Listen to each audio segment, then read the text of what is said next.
কষ্ট নাও মা।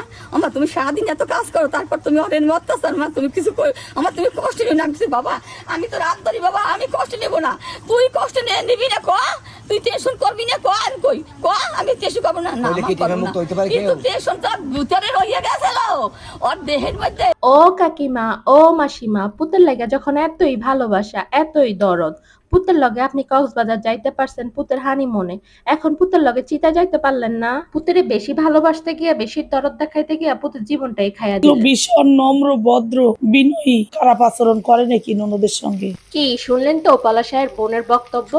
এবং পলাশায়ের বোন কিন্তু বক্তব্যতে আরো বলেছে যে আমার ভাইয়ের বোন নম্র ভদ্র ছিল, কখনো আমার সাথে দু চারটা কথা হয়নি। যেখানে দেখবেন প্রায় সংসারে হচ্ছে ননদ ননসের সাথে ভাইয়ের বউয়ের সম্পর্ক কিন্তু খুবই খারাপ সম্পর্কের হয়, আর সেখানে পলাশায়ের বোন নিজে এসে ভাইয়ের বউর নামে বক্তব্য দিল যে আমার ভাইয়ের বউ এতটা ভালো নম্র ভদ্র ছিল, আমি দেখে শুনে আমার ভাইকে বিয়ে করিয়েছি। গরিব ঘরে ছিল ঠিকই, কিন্তু দেখতে শুনতে নম্র ভদ্র সব দিক থেকে ভালো ছিল, সেজন্য আমি আমার ভাইকে দেখানোর পর আমার ভাই নিজে পছন্দ করেছে। কিন্তু আমার মা কখনোই হচ্ছে সুস্মিতাকে ঘরের বউ করার জন্য রাজি ছিল না।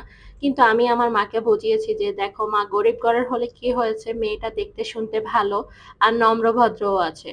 তারপর গিয়ে আমার মা রাজি হয়েছে সুস্মিতাকে ঘরের বউ করে নেওয়ার জন্য। এবার বুঝতে পেরেছেন তো দোষটা কোথায়?